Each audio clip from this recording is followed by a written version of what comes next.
He's a parliament member, Daniel Hannan. He kind of gave a tongue lashing to British Prime Minister Gordon Brown.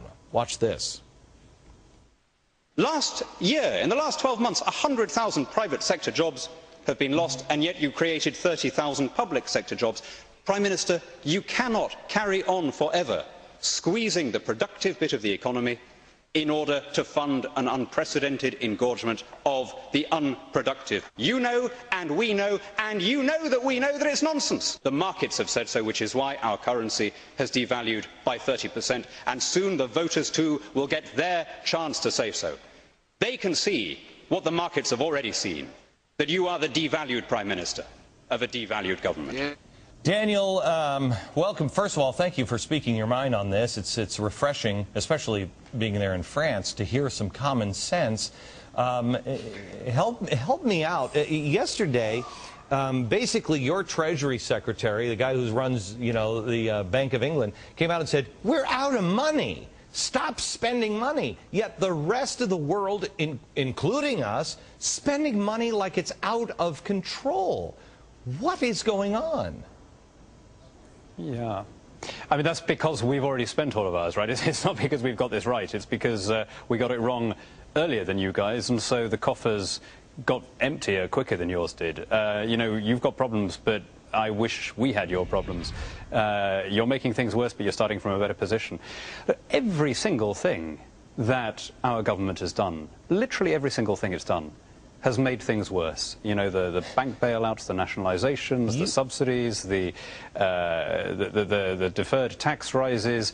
There is not one thing that they've got right. Okay. And it's so often the way in politics, isn't it? The toughest thing is just to say there's nothing to do. You guys now can't even sell your bonds. You can't sell, like we have T-bills, and that's our debt, that's your debt. Nobody's buying your stuff. That is in our future. You say we're turning into Zimbabwe. Oh, yeah, and we're right behind you, Jack. Daniel, please explain. You say that you are in a better position, we're in a better position than England, but it's because you've had socialism for so long. We're now walking through that door like that's the answer to cancer. It's a nightmare. Can you please explain what's in our future if we don't turn around now?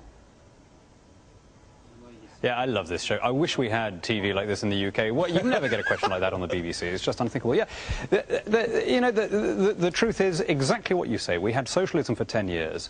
And what this meant is that during the good years, during the years of low inflationary growth, when there was low unemployment and there were big tax receipts, you know what? We increased the deficit. We borrowed more and more every year. So when the tough times came, we had no margin, we had no leeway. And so other countries are in a position, I think it's a mistake, but at least they're in a position to try and spend more now. We already did all that. We blew it all away when we didn't need to. But we were too. We were too. The Republicans were taking us down this road just slower than we're going now. But now we have a Congress and a president that say they're going to create jobs by the government spending money. Could you help us out? For Americans who are like, oh, well, that sounds like a good idea, could you help us out on how it's worked out in England? Yeah, I mean, well, what happens is that you create all these, what they call government jobs, but which are not really jobs as you or I would understand the word, right? These are not public sector jobs of policemen or firemen or nurses or teachers. These are, liaison officers and outreach workers and local government officials and racism awareness counsellors and this great kind of apparatus of the Quango state.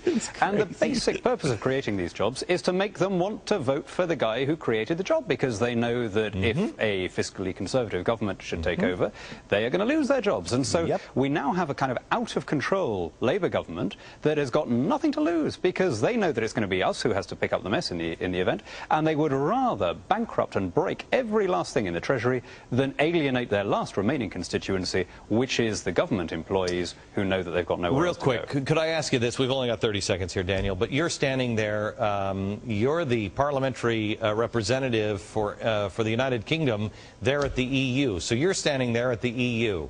There's a push to unite us all under one big global umbrella. Do you think that maybe some of these decisions are being made all around the globe to trash the dollars, to trash the pound, to trash everything, to be able to have one big global uniting there in the end that could save us all?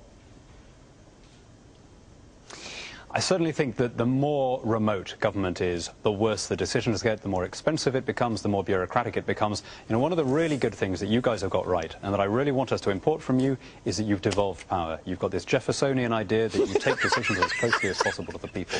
And unfortunately, it's turned you know into what, a you're comedy laughing show. at that, but I tell you, You haven't been here for a while.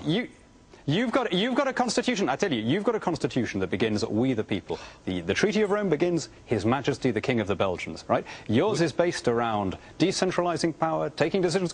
Ours is based around ever closer union. And so, whatever your problems are, you know the way Texans used to say, "We got it this big." I'll tell you, in Europe, we've got your problems this big. Daniel, thank you very much. We're going to lose your window. Would love to have you back, sir. Boy, that guy. I mean, please defect. Come over here. We need more like you.